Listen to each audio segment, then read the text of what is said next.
Good morning. So I'm very Bonjour à pleased tous. to have Je the suis opportunity ravie d'être to ici et present d'avoir you what we l'occasion do on de ocean vous monitoring and forecasting and présenter the role ce que nous of faisons satellite observation. avec les So I'm observations Pierre-Yves Traoré, I'm the satellitaires pour la Scientific Director surveillance of des Mercator océans. Ocean Je International. suis So Mercator Pierre-Yves Ocean is an Latraon, international directeur scientifique telecommunication de center Mercator in Océan Toulouse. International qui se retrouve à So in Toulouse, this, en France. okay, sorry. So I will briefly explain you what we do Je vais at vous European parler level to brièvement de ce develop que nous capabilities faisons to en monitor and Europe predict the ocean as part pour of the mieux Copernicus Marine Service. pouvoir I will now focus observer on the et specific faire des role of the prévisions sur les océans. Et je vais mettre essential role of l'accent satellite surtout observation sur and les then give you an observations overview of a few satellitaires. applications, Et puis, je vais vous parler également de for quelques warning applications of the ocean. concernant l'alerte et les prévisions. So this was already explained by Mark, but Alors, just to Marc remind you, vous a so we have déjà this parlé de tout unique cela. Nous Earth avons observation, Earth monitoring un program in Europe système as et un part of programme Copernicus, qui est tout à fait unique en son as genre, qui part of s'appelle Copernicus, with the Copernicus. satellite component called the En Sentinels Europe, on the side, the il y a une service série de of satellites qui the s'appellent les services, and Sentinelles. Il y a toute with une série de, more de on the climate services and atmosphere concernant le climat, Mercator Ocean has l'atmosphère. been in charge of Mercator Ocean implementing the Copernicus s'occupe Marine de Services services since 10 Copernicus, years, and this is really an le operational service marin de service that use Copernicus. satellite in situ Et c'est observation un service to qui monitor utilise des observations in of the ocean. situ pour observer les évolutions So the océaniques. driver for this, why we do, we Pourquoi have this faisons-nous capability to monitor cette and predict the ocean. observation So et first, I pourquoi mean, to avons-nous understand, ces nouvelles predict and adapt to capacités? climate change, Eh and bien, the tout d'abord, ocean c'est pour mieux plays a comprendre, prominent pour role prédire et s'adapter au changement climatique. L'océan, bien sûr, joue un rôle très in important particular, I dans mean, ocean stores les very large amount of changement heat. It regulates climatique. the climate. It C'est absorbs quelque part of chose qui part of the absorbe CO2, and it has le CO2, a very qui essential role on régule really la protecting to make température. sure that we Et nous devons bien predict sûr and avoir ces forecast observations climate change. pour mieux It's also comprendre essential, I l'impact mean, du to changement climatique. sustainably manage C'est the également ocean très resources important pour and mieux develop them gérer et de la sustainably. façon So durable we have to les have this ressources de notre investment to make océan sure et that we have de this notre économie sustainable bleue. management of the ocean. C'est And to indispensable pour nos protect marine futurs et pour ecosystem nos and sociétés. biodiversity. Et puis également pour So the protéger les ocean is écosystèmes et la higher than ever in the biodiversité. politic agenda. So C'est pourquoi l'océan est every de plus en plus international important activity et à l'ordre du jour. Toutes aims at les activités internationales protecting the ocean. visent So we have à seen the mieux gérer les océans. Nous avons le international Green goals that we Deal, achieved in the la past. stratégie So basically, numérique, la mission Océan en peace Europe and climate. et So on the key of the les Copernicus Marine conférences Service is sur to les océans des Nations observe, Unies, la predict, décennie des develop, Nations inform Unies and act. sur les océans et les COP. So very briefly, so what we do as part of the Copernicus Marine Service, Dans we le take service satellite in situ marin observation de and models. Copernicus, First, nous by prenons les observations in to situ, les verify the modèles correlation of the également sur sensitivity les of the ocean variables océaniques et data supplied by sensorielles, over traduits 1 par million les users experts dans worldwide. des produits And et we des integrate prévisions, des them as indicateurs, des regular rapports information by qui sont supplier. We now have more than consultés par 70,000 plus de sites. 1 More million specifically, I mean, you d'utilisateurs. see what we Et do. So si it's really je rentre taking dans les observation détails, from vous pouvez voir que nous prenons des observations Sentinel de missions nos missions identified Sentinelles by qui Mark. déjà ont été We make the présentées models, par so we main. release the Nous créons models des modèles to numériques forecast, et monitor ces and predict the modèles sont for the utilisés pour avoir des prévisions wave, temperature, en sea temps level rise. réel So et tous les ans we provide sur toute une an série de estimate of the choses. ocean in the past Nous and faisons un descriptif de l'océan so this comme is nous very l'avons globally. connu par le passé, à l'heure actuelle, et ce que nous risquons de voir à l'avenir. Vous pouvez voir que cela fait partie de tout un réseau d'observations et de programmes So the offer is we européens. provide observation model products. So this Donc, nous fournissons ces as produits part of the d'observation Copernicus et de system of modèles. Cela systems. fait So we have partie the products are du système des systèmes. distributed-based Tout technology. ceci They are all est, open. All products tout est accessible, tout est ouvert are described et c'est du open is data. Et is nous described on this pouvons voir slide sur to the cette user with planche also a tous figure on the les satellite services qui sont disponibles pour les So just to give utilisateurs. one example, I mean, Voilà donc un one exemple de this ce is que nous what is faisons. done directly by Mercator Ocean. C'est donc le service This is marin et a global c'est model that we Mercator provide. So the teams Science Ocean provide Center. de Toulouse qui fait ce genre de modélisation. Donc, vous voyez, c'est une prévision de nos océans. Nous prenons toutes les observations qui existent des satellites des océans, des températures des surfaces des mers, des concentrations des glaces, et de tous les réseaux et nous les combinons ensemble pour arriver à faire des prévisions sur l'état des océans.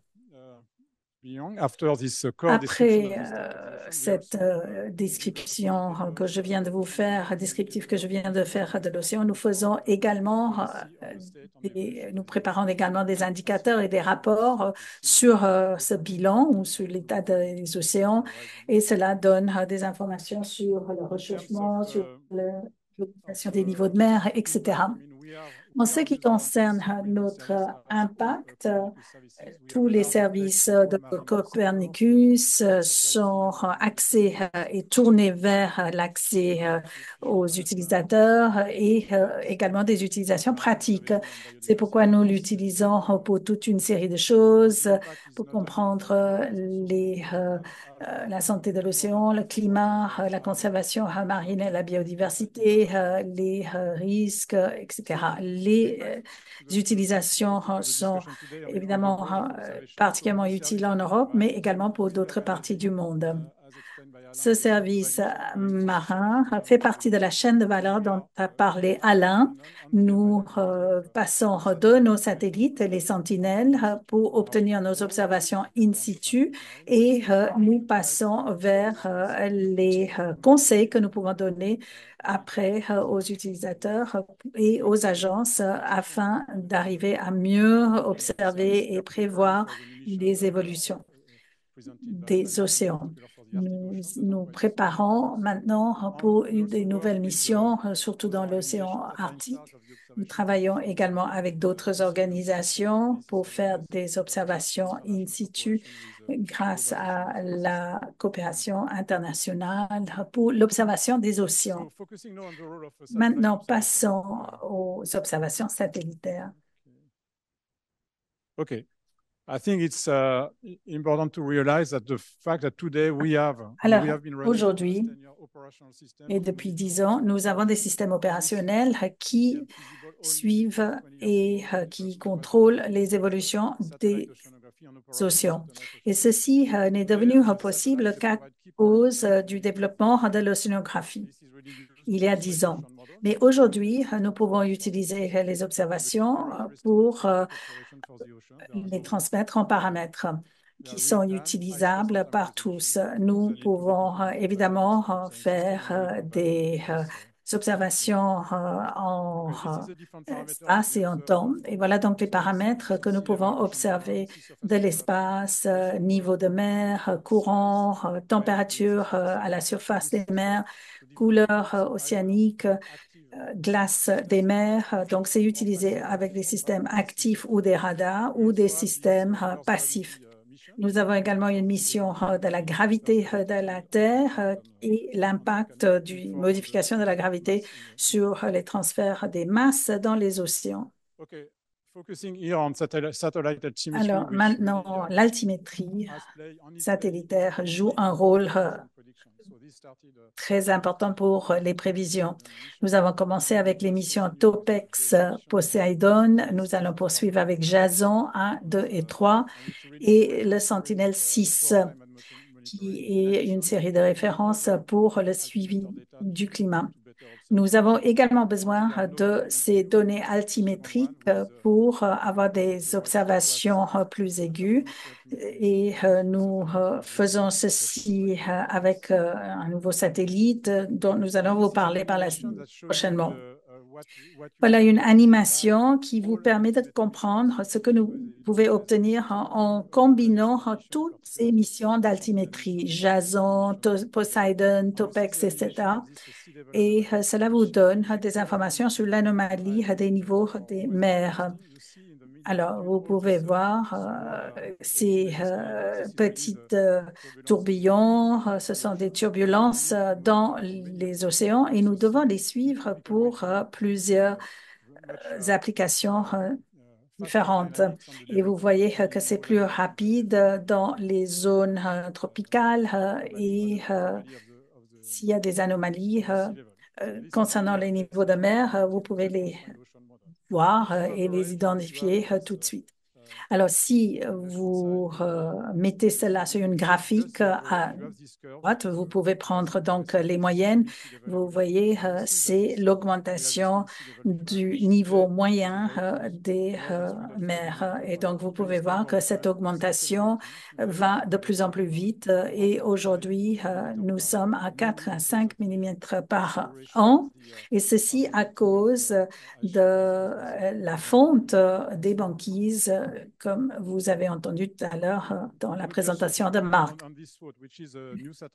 Voilà donc une nouvelle mission qui a été lancée il y a à peu près un an. C'est une coopération entre les États-Unis, la France et également une contribution du Royaume-Uni avec une haute résolution et une altimétrie des grandes couloirs, des grandes parties de l'océan. Et nous arrivons à avoir des résolutions de quelques kilomètres et donc vous pouvez voir que ceci peut avoir un impact très important sur la dynamique des océans. Cela fait partie de nos activités de base à notre centre Mercator, donc d'obtenir ces observations et essayer de comprendre le potentiel de ces données sur nos prévisions. Et vous pouvez voir ici qu'on peut voir l'impact potentiel.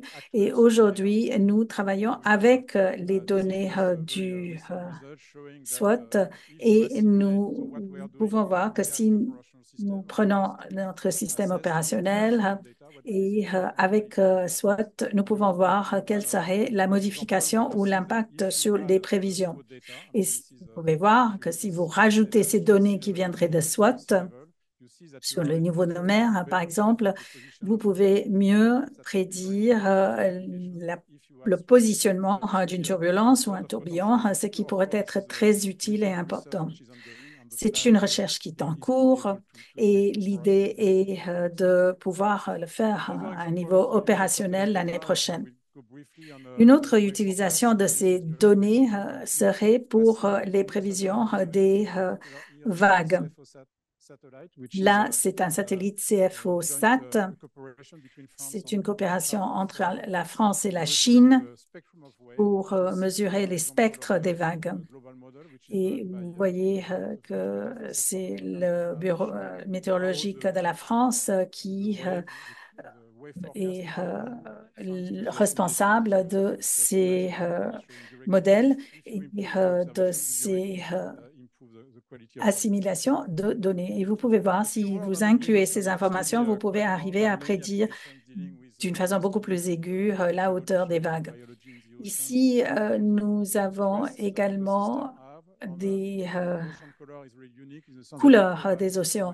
Et ces couleurs des océans sont très importantes également parce que cela nous permet de comprendre les présences des phytoplanctons. Et les phytoplanctons, comme vous le savez, sont indispensables dans la chaîne d'alimentation marine. Donc, on peut comprendre la présence de chlorophylle A et de phytoplancton. Cela fait partie des missions. C'est un modèle biologique qui nous permet de comprendre la présence de ces organismes dans les océans. C'est au Sentinelle-3. Voilà donc toutes les missions Sentinelle que nous avons intégrées dans notre service marin et nous espérons travailler avec d'autres missions. Marc a parlé de missions pour la région polaire, ce qui est très important pour nous également, pour mieux comprendre les évolutions dans les zones arctiques. Je voudrais également vous rappeler que si nous voulons faire ces types de prévisions pour les océans, nous avons besoin des satellites, mais vous devez également avoir des observations en profondeur de l'océan. Et, et là, nous avons toute une série de flotteurs profileurs qui peuvent en fait mesurer la salinité et ceci en profondeur des océans. Et le message ici, c'est que nous avons besoin des deux pour arriver à des prévisions précises. Cela m'amène à la fin de ma présentation. Je vous ai dit tout à fait au début que notre service marin touche et concerne tous les éléments de notre économie marine. Notre société tout entière est concernée par cela. Nous avons donc plusieurs utilisateurs et nous l'utilisons à des fins différentes. Tout d'abord, il y a le suivi des vagues de chaleur marine. Nous en parlons beaucoup parce que ces dernières années, ces vagues de chaleur deviennent de plus en plus courantes. Ce sont des périodes pendant lesquelles les températures des océans sont beaucoup plus élevées que cela ne devrait être, et ceci pendant une période de 5 jours de suite. Vous pouvez les voir ici, c'est des canicules océaniques, pour ainsi dire, et vous pouvez voir que ces vagues de chaleur se multiplient et il y a toute une série d'effets. Quand vous avez des températures plus hautes, cela peut avoir un effet sur tous les autres écosystèmes.